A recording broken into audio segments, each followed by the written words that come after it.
Hello, everybody. It's Tuesday night. It's 7 o'clock, and we are live.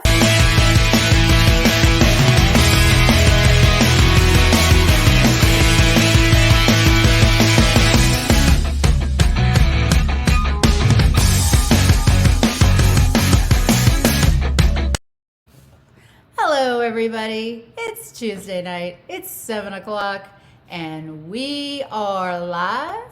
Welcome to V Talks on this February 2nd. So, I didn't realize, but today is Groundhog Day. And somebody woke up that poor little groundhog in Pennsylvania at 7:25 this morning and said, "Get up. Do you see your shadow?" He saw his shadow. So what does that mean? Don't put away your Bernie mittens quite yet, because we have 6 more weeks of winter. But we're not surprised, are we? Because it's 2021. Anyway, so with that said, let's get to the topic at hand tonight. We have a long overdue topic. And that topic is parenting through COVID. Now, I do not come from a place of experience. I do not have any children, but I have so many friends that do. And I can't even imagine what they're going through between working from home. Their kids are either in a hybrid or remote model, or maybe they're parents that are working and their kids are at home and they're trying to make sure that they do their schoolwork. There's so many scenarios right now. Or maybe they are, obviously the children are missing all their extracurricular activities, and they're missing sports and their friends. So there's just so many factors here. But we're lucky because we have somebody on tonight that I'm hoping that can help. And she is a nurse practitioner. She is also a parenting expert. And she is here to help us tonight. Her name is Julie Hatch. And please welcome her to V Talks. Hi, Julie. Hello, Veronica. How are you? I'm great, thanks. How are you? I'm very, very good. And I'm very grateful that you're here because I have so many friends that are struggling right now. And I feel like parenting is difficult on a good day. But now you have added all these factors to the mix. So it's got to be tough. Oh, yeah. Yep. Yeah. So I think my first question to you is, what is a parenting coach? So, what I do as a parenting coach is help parents, and this is my general regular business is not COVID related. This talk tonight certainly is, but normally parents come to me when they're having problems with their kids. Usually it's behavioral, and they just need a way to get out of what's not working, because the timeouts aren't working anymore. The arguing's not working. They're getting in trouble at school, whatever it may be. And so I show them a new way to look at parenting, look at their child, look at the relationship with the child. And it's really just sort of opening up the perspective of what they're doing as a parent and who their child is. So. Right. And so you have a lot of experience with this. Can you tell me a little bit about your background? Yeah, I am. I've been a pediatric nurse practitioner for over 30 years. So that's really my foundation, along with being a mother of 3 boys. That's equally foundational. Right. And then I've also, 10 or 12 years ago, went to acupuncture school. So I got into Chinese medicine, alternative health, and Eastern medicine, and Buddhism, and which is really different from Western. So what I try to do is there's great stuff from Eastern medicine, there's great stuff from Western medicine. And so as a parenting coach, I bring those two together because it's rich. The Eastern medicine and the Western medicine, they're both rich, and bringing them together is great. And obviously, being a pediatric nurse practitioner has helped as well. Yes. Yep. It has, because that's um, the Western medicine are the people that come to me. That's what we're living in here in the United States, and so I work with parents that have the regular day-to-day problems with their kids. But I Yeah. bring in the Eastern medicine has a lot of good foundation to it too. So Well, that's terrific. So that's really what makes your program unique, I think, than maybe going to a licensed social worker. yeah, So it's yep, a little bit different, right? it is different. It is And different. and the differences are, Well, do this you is more think? it's more holistic. It's not all talk therapy, and I don't really, my focus is working with the parents, not working with the kids. I'm not a child psychologist. I'm a pediatric nurse practitioner, so I can work with kids in one respect. But as far as parenting goes, I really work with the parents. Okay, so that is a little different, right? Hmm. So if somebody wanted to see you, they wouldn't necessarily bring the whole family and the parents would come in. That's right. Certainly to begin with, it's just the parents, and then we bring in the kids as we need to. Okay. All right. Well, that sounds very interesting. So, when you bring in the holistic side of it, can you give me some examples of that? Yeah. So the holistic side would include nutrition is Okay. huge with behavior, like unbelievably. Outdoor time in nature, hugely effective with behavioral things. Sure. Um, just kind of the perspective of looking at your child. I'm not going to get into it here, but I look at the 5 elements, which comes from Chinese medicine, and your child fits into a certain element type, and it will explain to you what their strengths are, what their weaknesses are, how do you work with the strengths, how do you work with weaknesses. So it's looking at many different layers of the child, not just what you see at face value, what the behavior is. And that's just the beginning of it. Sleep is huge.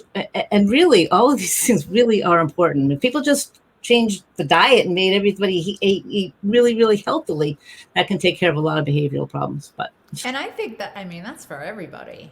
absolutely. Yeah. Yep.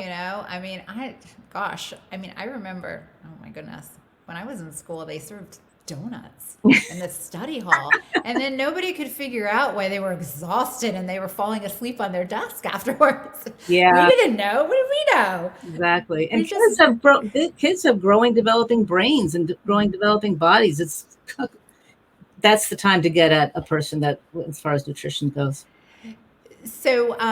because I'm not coming from a place of experience, I brought some experience with me. I have a panel that I have from time to time, and they are all parents. And I'm going to have them ask you some very important questions. So Okay. I'm gonna add Jean to the screen here to the stream. Hi, Jean. Jean, you're muted. Okay, there I am. There. Sorry. Hello. So you're not going to be able to ask a question if you're muted. No. It's all right. It's live. Stuff happens. All right, Jean. What are your questions for Julie? Well, I'm just going to give a tiny little background first before I get to my question. I think that would might help in getting an answer. So I'll shoot. Okay, I have two teenagers, both in different high schools. One goes to just the regular public school here, and the other one goes to the local Voc school. One of them's a freshman. He's very outgoing, very sociable, will give anybody a hug. So he's very caring like that. He's a sports kid. My other teen is a sophomore in high school. She's involved in drama and music, not a sports person, does not want to play sports. And the hard thing for her is she lost a very close friend of hers last summer unexpectedly. Oof. Yeah. So that's been hard on her. But the problem is both of them spend all their time in their rooms, hiding on their electronics with schoolwork, with video games, with YouTube and Netflix. They just don't have any motivation anymore. including, hey, can you just do some chores? And it's hard. I know as a teen, they always bite back, and they're teens. They don't want to be around me. They want to be with their friends. But the problem is, this COVID is robbing them of that socialization that teens should have. They're not able to be normal teens. And so I guess my question is how, because of this, my teenagers are depressed and they're lacking that socialization. What do we do?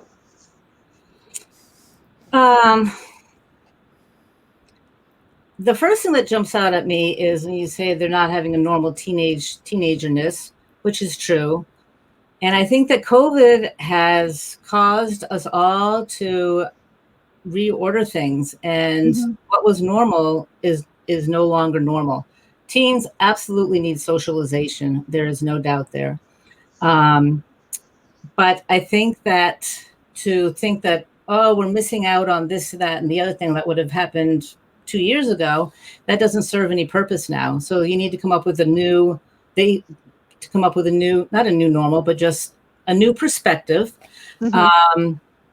And I'm just wondering, do they have, I mean, I see people out at the basketball court and kids wearing masks and out and about with people. I don't believe that there's just no socialization. Am I right on that? You're correct. My son will, if it's warm out, he's on his bike, gone with a couple of his friends. Yep. So they both have their core little group. My daughter, she could just stay home all the time. And that's, I know that's her personality, but at the same time, she used to be involved in chorus. She still is, because it's one of her classes, involved with drama. So you've seen a shift, Jean. Pardon? You've seen a shift in her. I have. And so I'm trying to get her involved or encourage her, saying, why don't you try debate? Why don't you get involved in drama? She's like, I don't want to do any of it. And just really retreats to their room. I mean, to me, it's their bedroom has become the COVID jail cell. That's what I refer to it as. They come out to eat, they go back in, they come out, and you don't see them. And just not having that schedule structure weekly, get up and go to school and come home. It is different. Yeah. And kids do need, part of this whole thing is that I think some things that are definitely lacking are structure, consistency, routine, a schedule, chores, brush your teeth, do your homework. There's certain expectations that whether it's COVID or not, there are expectations that should be met. You're able to enforce them non-COVID time, then continue to try to enforce them. So I say that there does need to be routine and boundaries and schedule. But I hear what you're saying about your daughter. And so she seems like the type that just is not a loner, but she likes to be by herself. She's happy by herself. Yeah. Yep. And that's fine. So I say, that's fine. I hear what you're saying, that you think that it's not, she's too reclusive now. Is there any chance that she will do her reading or videoing or whatever, at least in the living room with somebody else around? If I drag her out of the room, that's what I feel like. It's like I have to Yeah. Is that okay to do? That's actually a question I have. Is it okay to drag her out of her room? I don't mean by the hair, but is it okay to kind of demand that she come to the living room and do her work? What are your thoughts on that? I would say suggest it and maybe balance it out. Say, come spend some time here, then go to your room. I also feel pretty strongly in parenting in general, and certainly now, is that there needs to be less control. You need to let go a little bit. You need to sort of ease off on the expectations, and for one thing, go gently on yourself as a mother. Yeah. Go a little bit gentler on your kids. You don't want to see them sucked into serious depression.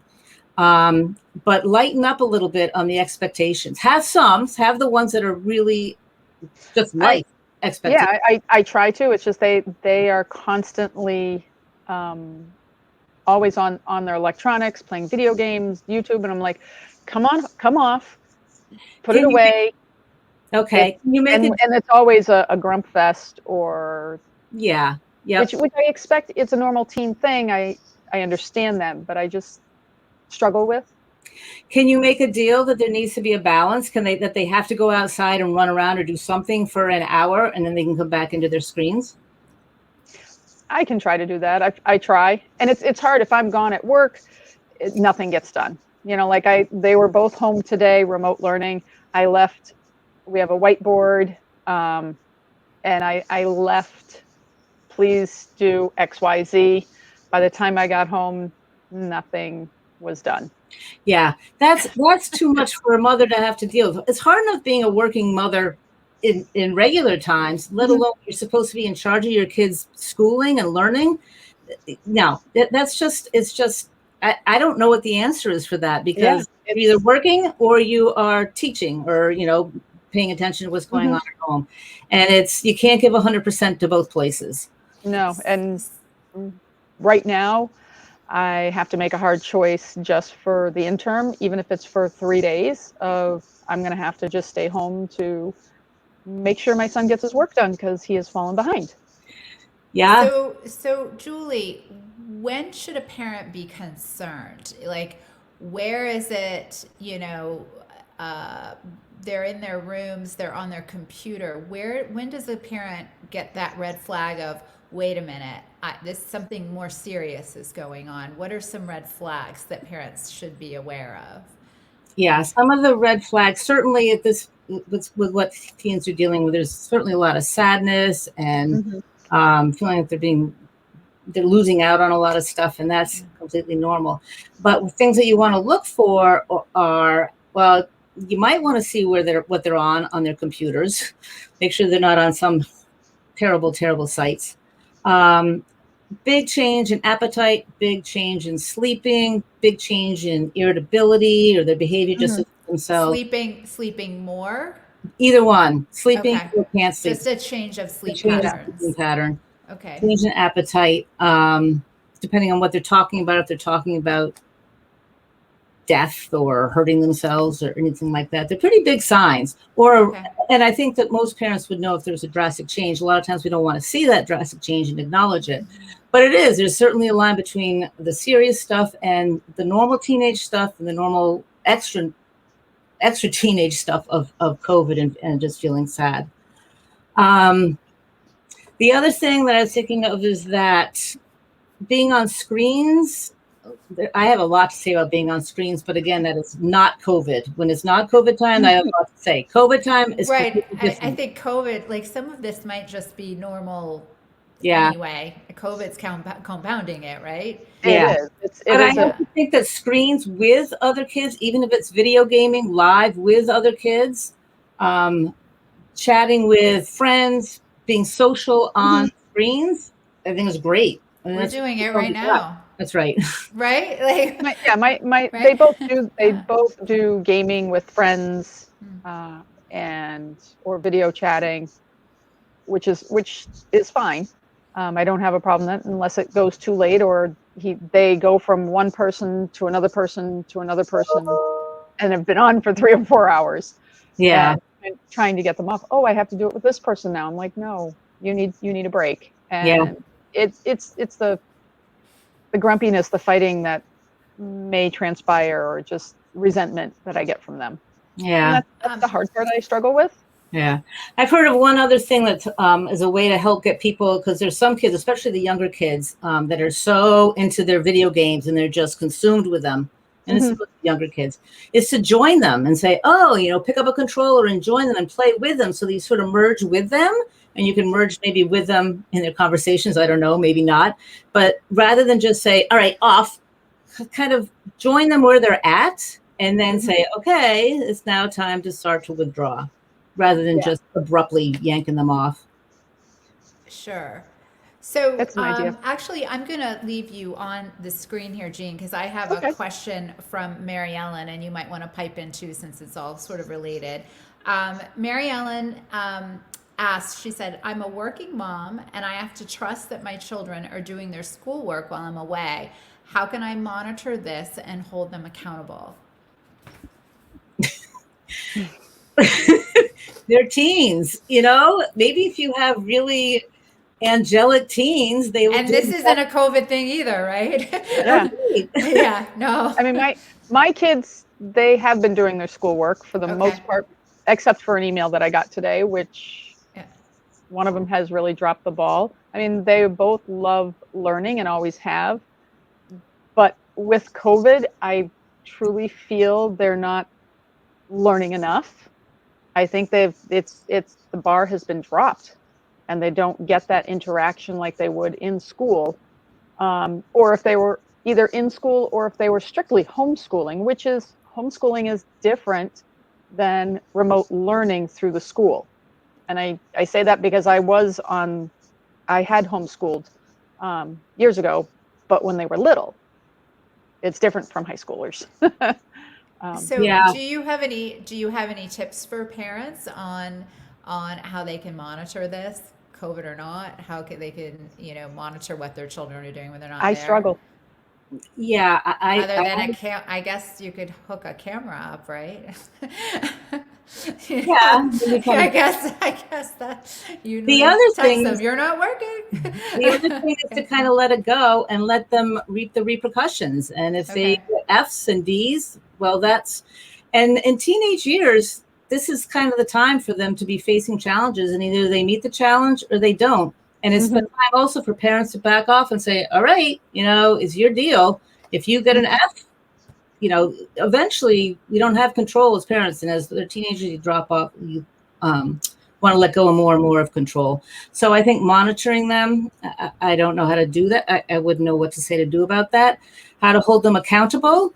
That comes from within them for their accountability. Do they really care about what they're doing in school? Is what their homework really feeding what they're interested in, or is it just some things you just have to do? But accountability, it comes from within. They have to really want to say, okay, yes, I did it. And if they don't, and if they say, no, I don't care, I didn't do it, well, then they're accountable to that. And whatever happens with school. And that sounds a little woo, but it's true. Eventually you have to sort of take the reins off of the teenagers and let them reap the Fall flat. consequences. Yeah. Yeah, they have to fall flat. I know that. But it's Um, hard to watch. yeah, Oh, it's right. so hard to watch. Yes.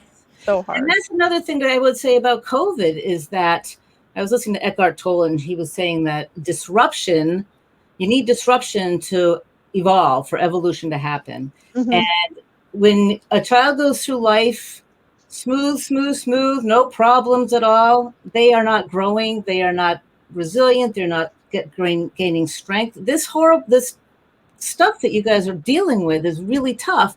Yeah. But in the big picture, in the long run, it's huge learning Mhm. experience for kids and us and you. So in Jean, the big thank picture, you. it's a good thing. Jean, thank you so much. This was Oh, super helpful. oh, Thank you're quite you. welcome. Quite All welcome. righty. Thank you, Julie. Thank you. All right. Yeah, those were some pretty big questions. And I've heard that from a lot of parents that their children just won't come out of their rooms. Yeah. And so is that okay? So what I'm hearing from you is it is okay. No, it's not No? okay. I think that you can drop it a little bit, Okay. worrying about that a little bit, but no, they do need to come out of the rooms. They need to interact with family. They need Yeah. to, I mean, they need to, or they should, I think, participate in keeping the house running, whether it's setting the table or meal. I mean, there's all kinds of things that you can put kids to work to do, and it would be an expectation, and it's just a rule that is a rule that you just, it's like you don't drink and drive. It's a rule that you come down and you help out with dinner, or you help out with this, and getting outside. Getting outside doesn't matter what they do, just getting outside, out of their room. And I think that there are a lot of things that kids like to do outside, that would get them out of their rooms. And as a parenting coach, you also work with the parents as a cohesive unit, right? Yes. So just again, I have heard from some of my parents that maybe both parents are not on the same page sometimes, and that can cause a little bit of disruption in the household. So do you work with parents on that as well? I really prefer to work with parents that are on the same page. Okay. And I certainly have dealt with parents that are divorced and the kids are with one sometimes and with the other. Okay. And that's difficult to navigate, Okay. but they both should, yeah, if they're not on the same parenting page, that's a big challenge. And that's sometimes is more than what I am meant to Right. do. Yeah. I'm not a marriage counselor. Exactly. Well, it was a fair question, right? Because you're a Oh, yeah. parenting expert. So part Yeah. of parenting is that both parents agree on how to parent, right? Or that And can I go think that, down. Yeah. yeah, and I think that most parents want the best for their children. And one will say, Yeah. well, this is what's best, and they'll say, well, this is what's best. And usually there's a common ground that they can come to for the sake of the child. Yeah. Yeah. Well, great. All right. So we have another question. So many. Oh, wait, who do we have down here? Oh, yes, we have Allison. Allison is going to come to the screen with a question. Hello, Allison. How are you? Hello, great. How are you? I'm well. Hi, Allison. Hello. I have a question for you, Julie.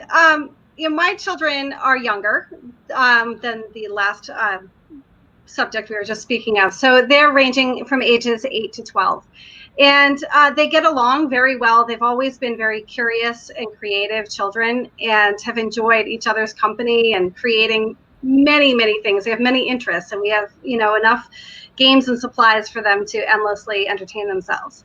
I'm starting to see less of that curiosity happen, and they're starting to come to me with saying, I need something to do. I'm bored. Where can I go from here? And I'm starting to see this merge of things that are supposed to be for school and things that are supposed to be for home and things that are supposed to be for fun. They all seem to be a chore at this time. So even sitting down to read a story is now, do I have to? Why do I have to do that? And it's not so much leisure anymore. Everything seems to be a demand on them. And so I'm wondering, without the external stimulation that would give them that diversity, how do we keep them engaged and happy and just having fun with regular activities that would be in the past considered leisure and are now more considered as a chore or work for them? It sounds like maybe there needs to be some more, some novelty added to your already creative fun. I know that you're big into outdoors. But I wonder if there's needs to be some more novelty, like maybe going to Providence or going to Boston. There's a, I don't know what the name of it is, but there's a scavenger hunt business that you can go to Boston, you can go to any city, and they give you a scavenger hunt. You have to go here, there. Oh, that sounds fun. Yeah, Yeah. I give it to my kids for Christmas. I'd like that. Yep, let's go City City. Yeah. So I think that I don't know if maybe you need to branch out and expand what your kids are being exposed to, because you've always exposed them to a lot of really great stuff. Yes, yeah, they're exposed to a lot. And I feel like one of the difficulties is that there's not structure around it necessarily, because we are often changing it to try to capture their interests. So then they don't have the expectations available. They're not quite sure of the expectations.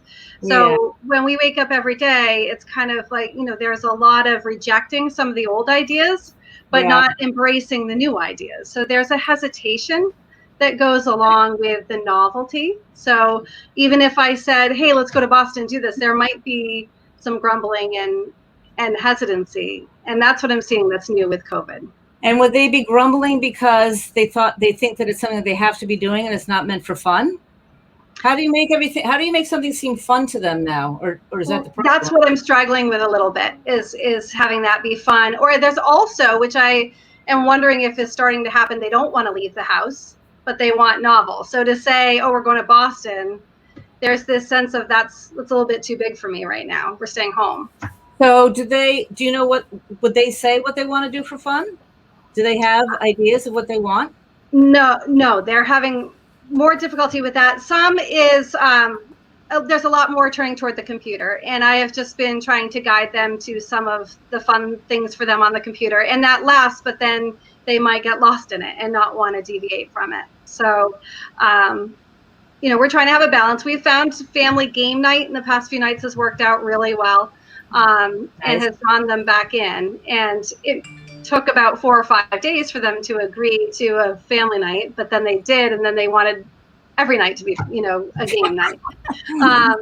So I just feel like it's just this imbalance. It's kind of like that walking on eggshells, that you're not really sure how they're going to react to what's presented to them at any given time during the day, because it's not consistent. And sometimes, do you enforce what has to be done? I mean, what is, you enforce the non-play stuff? Yes. We have been enforcing, we've been keeping it simple. Things like your row of the dishwasher needs to be emptied. And I am homeschooling 2 of the children right now. So there has been somewhat of a curriculum, but there's breakdown in that. There's boredom in that. So it lasts only so long, and then the curriculum needs to be shifted a little bit. So that's the inconsistency part that is difficult to manage. And you are homeschooling. And I also think, again, that this COVID is a huge opportunity to shake up school education, our traditional education of reading, writing, arithmetic. There is just so much more that kids really could benefit from learning. And I can't really go into specifics, but reading, writing, arithmetic is just not it anymore. I'm 100% in agreement with you. And I have to say that the positive on all of this, as much as it's difficult with that inconsistency, it's like a research pool here. I'm finding out what works for them and what doesn't work for them. And I'm learning a lot about how children learn and how my children specifically learn. So it is a growing opportunity for them. And for me, they're recognizing how they learn best. And it's a real bonus. It's a constant energy to work on it. Plus you've got 3 kids, and none of them are, I don't imagine that any of them are exactly alike. You've got 3 different kids with 3 different learning styles, 3 different personalities. And do they join forces sometimes against you? 3 of them? They do. And actually, once I get one engaged in the homeschooling, the other one might disband, and then the other one follows very quickly. So if one is having a good day, it might not last if the other one decides not to have a good day. They definitely follow each other's lead. So it is a constant, trying to keep everything just so. Well, I see you smile, and I think that you maintain a sense of humor, which is another big thing during COVID parenting, is you've got to maintain a sense of humor. But it seems like, I don't know, it seems like you just need to, I would say, find out what is fun for them, and maybe have more defined fun stuff and what you got to do stuff. Because it sounds like from what you said is blurry. It's very blurry right now. Yes. You need to find that definition and somehow amp up the fun stuff. Yeah. Allison, I think one of the best things is that engagement. Getting in it with them is what's helped me the most. Meet them at their level. Meet them where they're at, and play football diving onto the mattress if you have to. You're an awesome mom. Both my moms on tonight, they're like awesome moms. So I know this. Thank you, Veronica. Yeah, and the children are awesome too. So, all right, thank you so much. Thank you, Julie. Thank you, Allison. All right. Yeah, she has great kids. She's always doing fun stuff. I see her on Facebook all the time, and her kids are all very creative. Yeah. I don't think that I know that it's hard for her. I don't think she really has a whole lot to worry about in terms of what the outcome of all this is going to be. It's hard while she's going through it, but she's totally got it. Yeah, that's awesome. We actually have a couple of questions here that I'm reading here in the comments section. So I'm going to go ahead and ask you. So Amanda asks, do you have any advice on how to get grandparents to follow my parenting rules and routines when caring for my child? Again, depending on how. Here's some ice cream. And are they in-laws or are they your own parents? I think again you have to figure out what's. I guess that matters, right? It does. Right. And again, what really does matter? What can you just sort of say? Okay, grandma and grandpa can, because grandmas and grandpas are made to not spoil a child, but do stuff that is not allowed by the parents to a certain degree. And so, what can you maybe just let go and say, okay, if this is what happens, this is what happens. No one's going to die. It's going to be okay, and the kids will revert back to the way they're supposed to be when you're back in charge. Right. If it's a hard and fast kind of a thing, it's going to take a serious, many probably conversations with the grandparents and explain why it's important, and things go backwards if you start going against what I think is right. But for the most part, if you can just kind of let it go and let them spoil the kids or let them, it's grandparents' job, kind of feed them sugar and then send them back to the parents. But so it all depends on what I kind. loved my grandparents' house. Yeah. My grandmother had like a freezer outside that was like a long one that you could lift up, and she filled it with like all sorts of little mini ice creams and we just could go in there anytime we want. She unlocked it. It was awesome. Yeah. Yeah. That's what grandparents are for. Right. I didn't have that at home. It was awesome. Yeah. Amanda said my parents. She's definitely watching. So Jess actually asked a question. I think we kind of answered it already, but she asked, what are suggestions you can offer to do as a family game night to bring families closer together? Allison answered that. Yeah. I think, and this is my preference, and I believe it both personally and also professionally, is that time outside. I mean, we live in a place where you can go out and you can hike and you can walk, and there's so many things that you can do outside. And I find as family time, kind of I don't know anybody who doesn't like to be outside. And yes, kids will grumble and say, I don't want to go out, it's cold, blah, blah, blah. But once they're out running around and exploring, it's good for the kids, it's good for everybody. There are, I don't know if people, I was reading also when you were talking about serious depression, kids that to help fight depression, one of the things is being involved in religious services. So I don't know if you would like to go to church or some kind of spiritual, religious meditation, whatever it may be, as a family that works for both adults and for kids.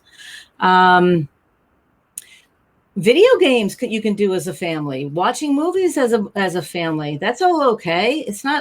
That's all fine to do, as long as everybody's engaged together. And if there's a little tussling and arguing back and forth, that's family time. That's okay. But I'm really a big proponent for getting outside. Yeah. So get outside as a family. Yes. Yeah, that's really. I did when I had my three boys when they were younger.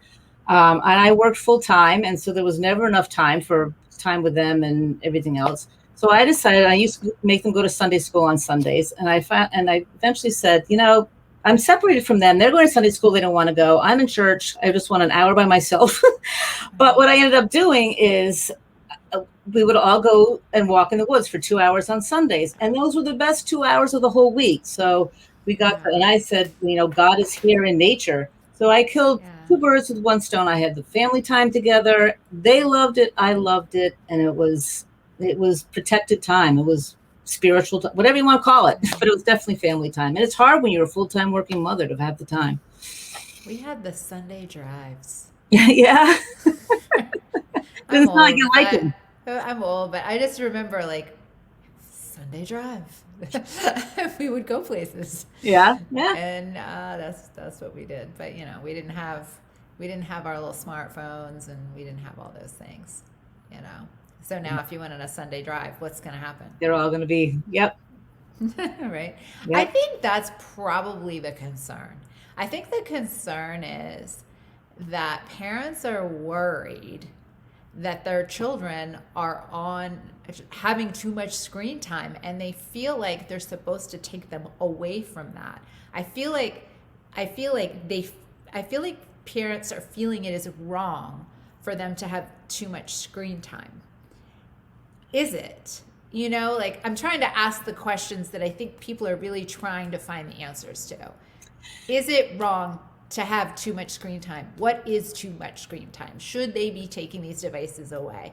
When do we need to worry? There definitely is such thing as too much screen time. Okay. And again, in normal times, I have read and research shows that anything over 2 hours is going to can lead to anxiety and depression. And 2 hours, that's nothing. I break that every Yeah, exactly. Right? Yeah. And that's for kids up until, I don't know, teenage years maybe. Okay. And I think but I also think that it depends on what they're doing on screen time. Yeah, If okay. they, especially now, if they're talking with texting and talking with their friends, that's okay. If they're on violent video games where they get really angry and irritable, that's a sign that, okay, that's probably too much. If they're chatting with grandma and grandpa, that's great. If they are playing, doing educational stuff, if they are socializing, I think you have to ease up on that. It's the harmful, depending on what websites they're on, and the violent, that just, and some kids can handle the violent games and they're, can walk away and be fine. But for the most part, kids that like that stuff, they just get they are irritable and they just get really belligerent when you try to take them off of it. So it depends on what they're on. And again, because of what we're in now, I think you give them a little bit of leeway, not the violent stuff, but a little bit of leeway as to what they're doing on their phones. And yes, and the other thing is that this generation, whatever year they were born, the I generation with an iPhone in their hands. And that's the way it's going to be. That is the way the world's going to be, is that technology is here and phones are here. And there's an argument that they don't need to learn multiplication tables because they're always going to have this to figure out the math. And that's an advancement that we need to either, go along with or fight the whole way. So I think you need to try to figure out how to come to terms with it in as healthy a way as possible. People like us, our age, we say, no, it's too much. It's not good. It's not good. But it's not necessarily not good. It depends on what they're doing with it. Yeah. So your suggestion to parents is to monitor what they're doing on their computers and their phones. So what I'm hearing from you is 2 hours of playtime on the, and then anything else if it's more socially driven. Right. Because obviously they need socialization and I do it too. I have Zoom parties and see my friend. Yeah. So it's important to do that. Yeah, because I'm a talker. I need to. I talk so much. I have a show called V-Talks. I need people. Yeah. This is how I see people. That's Will right. you come on my show and be my friend? So that's okay. Absolutely. All right. Okay, good. No, because I think that's what I hear a lot of from my friends. They're worried. I can, and understandably so. And I think you can trust your mother or father, parental intuition. You can sort of know in your gut whether, okay, with this kid, he can handle it. It's okay. And this kid, who could be a identical brother, it's not so good. You have to go with your intuition, with what feels right and what's maybe not doing good service to your kid and what really is okay. And it's no one size fits all. Every child is different. Sure. So let me ask you, what is the biggest concern you hear from parents within your practice? Again, before COVID. Before COVID, sure. It's usually around behavior. It's that their kids are acting out. They're either getting into trouble at school, they're getting into fights at school, they're not doing what they're being asked to do, which normally they would have been able to, they normally would have done. Something is changing, and they don't know about disciplining, whether to discipline, how to discipline, timeouts.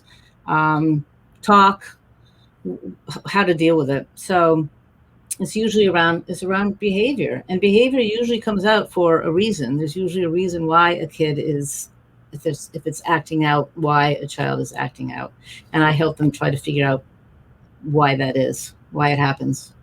So if somebody makes an appointment to see you, what can they expect? Like what's the process? I start out with a free, just a 30-minute talk, a Zoom talk or a phone talk, and hear what the issues are that they're dealing with and what their struggles are. And then I have programs. I don't just do a one-time, because it's not a one-time appointment is gonna fix everything. Sure. I do programs. I do a 5-week program and a 10-week program where I do videos and I do one-on-one hour-long talks individually, and to deal specifically with what their specific problems are, their specific child, them specifically as a parent, because that all comes into play as to why things are emerging. So it's 5-week programs and 10-week programs, but it starts out with a free 30-minute conversation, just a consultation, and just talk about what's going on. That's great. And I actually have your link up here. If you look across the ticker, it's juliephillipshatch.com. So if somebody wants to make an appointment with you, they just go to your website and there's everything there. Yep. There's contact information. There's there's contact information there. Is everything, so is your business fully remote now because of COVID, or are you working out of the office or at all, or? No, it's always been remote. It's always been online. I've never done anything in person. I'm available in person, although it's more difficult now. So it's all Zoom or Skype or whatever works for the client. And Julie, you're an acupuncturist too, right? Yes, I am an acupuncturist. And does that work with this? Do you kind of work that in? Because you said you did use Eastern medicine. Have you had a situation where you've been able to use it in any sort of way here, or no? I love to do acupuncture on kids. It works so well on kids for various different problems. Really? Around here, it hasn't. Parents, I think, are reluctant to bring their kids for acupuncture, and herbal medicine is also part of it. So I see a few kids for acupuncture, not as many as I would like to. But when I think that's just because people are not really familiar exactly with the process, and I don't know, maybe you could tell us a little bit. We have some time. Maybe you could tell us a little bit about it. Yeah, and I think that adults are reluctant to come for acupuncture because they think that, it's needles, and it is though, right? It's tiny. I've seen pictures. It's tiny. Have you seen how small the needles are? They're sure tiny. I'm not scared. I'm not. I'll come. They are. They're really small needles, and all I can say is that people just have to sort of give it a try, because the needles prickle teeny little bit, nothing like your shots that you've been getting. Oh yeah, people fall asleep on the table once they have the needles in. They fall asleep. I've had some shots this week. Acupuncture needles, nothing like that. People fall asleep. It's really good for anxiety. It's good for depression. It's good for. I specialize in women's health problems, obstetric, fertility, PMS, GYN problems. Kids' problems that have, again, anxiety, digestive problems, headaches, muscle aches. I mean, it works for all kinds of things. And when I say that I bring Eastern medicine into my parenting coaching, is that part of what I do when somebody says, here's what I'm dealing with, can you help me? I have them do a questionnaire, which is on my website, a 5-element questionnaire, which comes from Chinese medicine. There's water, earth, metal, fire, and water. And so you start to work from that. So with acupuncture, you get to the root of the problem. You don't just, put a needle here because your elbow hurts. No, you get to the root of why you have an elbow problem. And the root of why a child is causing problems or not behaving right or having whatever kinds of problems. There's a root there's a reason for the problem. What do you see is probably the most common issue with kids? With behavior or with physical problems? Yeah, with behavior.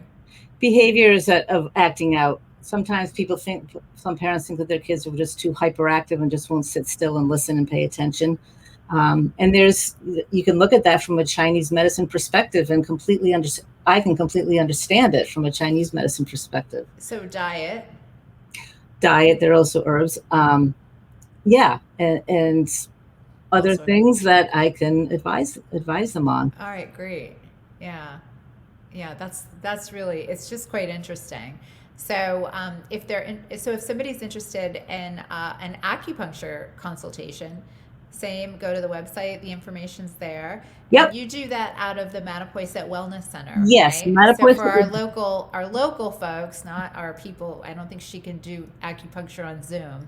I don't think she's that skilled yet. But for our local folks, Julie is at the Mattapoisett Wellness Center, and you can make an appointment with her through this website. Through that website. Or mattapoisettwellness.com. Yep. So you can link that way as well. Yeah. And then, Julie, tell me, like, what's on the horizon for you? You got all sorts of stuff happening. I know you got your radio show. Yeah. I've got a radio show coming up starting next month. It's based out of New York City through Bold Brave Media. And that's very exciting. It is. I'm really excited about it. Tuesdays. We got the scoop here on the V Talks. Yeah. Tuesdays 2 to 3, I will be on. I'll have more about that on my website once I know exactly when my launch start date is, but it's coming up later this month, maybe early March. So that's exciting. And it's called, I think I'm going to call it Mums on a Mission. That's the name of my business, Mums on a Mission, consciously connecting with our kids. And it's all about conscious connecting with our kids. Right. And so I talk a lot about my, not my business, but my philosophy about parenting and helping people with what they have problems with their kids. And I have guests on, so I'm all excited about that.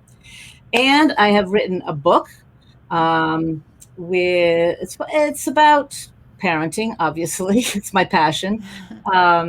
Shifting the paradigm of parenting, where parenting, I find these days, and as I was parented, high pressure to succeed, to have lots of material possessions, to look great. It's all external.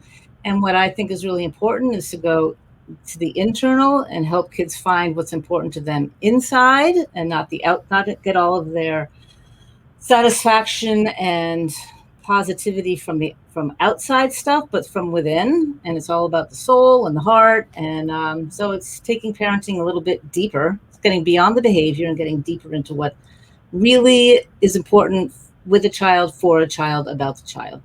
So that's what my book is about. It is written. It is now being shopped around to publishers. So I will have more about that on my website once that gets published.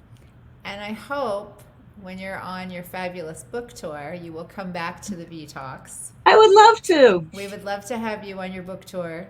Be a stop. Thank you. And definitely, I know you helped a lot of parents tonight. It's not easy. My heart goes out to you and the teachers. You know, I've got friends and relatives who are teachers, and it's hard on them too. And all I can say is that go easy on yourselves. Self-care, right? Right. Oh, my God. Self-care is so important. You've got to take care of yourselves. And it's easy to say, I don't have time. You have to, because when your well runs dry, your kids and everybody around you is going to have nothing. You can just be sapped dry. Believe me, I've been there. And I'm sure many of us have been. Many parents have been. So you got to take care of yourself. Lighten up, laugh, and sometimes just let it go. You don't need to keep control. Just let it go. It's all going to be all right in the long run. It's all going to be all right. And people are going to come out stronger and better from this, really, in the long run. Thank you so much. I'm so grateful to you and for thank everything you, that Veronica. you've done. Everyone out there that is having difficulty, please, please, please, if the consultation is free, 30 minutes, juliephillipshatch.com. See if it's right for you. It's free. It can't hurt. Can That's only right. help. This woman's wonderful, and I believe you dropped out of the sky, and thank you. Thank you, Somebody needs you. That's why you're here tonight. So Thanks, Veronica. sure, thank you, and we'll see you back here again when you're on your book tour. Yes. All Can't wait. right, I know that'll be awesome. Congratulations on all your successes. Thank you. Thanks so much. Alrighty, Thanks for thank having me you. on. Happy Groundhog's Day. That's right. Groundhog Day. Oh yeah, one groundhog. Yeah, not hogs. God no. All right, bye, honey. Bye. All righty, everybody. So we're gonna wrap it up here tonight. Oh my goodness, I think we actually kept it to under an hour. I think this is a first. I'm getting better at this. This is a first for us. But anyway, thank you all for tuning in. I hope Julie was helpful. And again, I encourage you to please visit her website at juliephillipshatch.com or the Mattapoisettwellness.com to make a free consultation with her, and if you're having trouble. And then we will be back next Tuesday with our monthly guest, licensed social worker and the love doctor, Andrew Aaron, and he is going to be discussing the very important topic of performance anxiety. So we are going to talk about that next week, and I hope you can tune in. Thank you so much. Have a good evening, and I will see you next week. Bye-bye.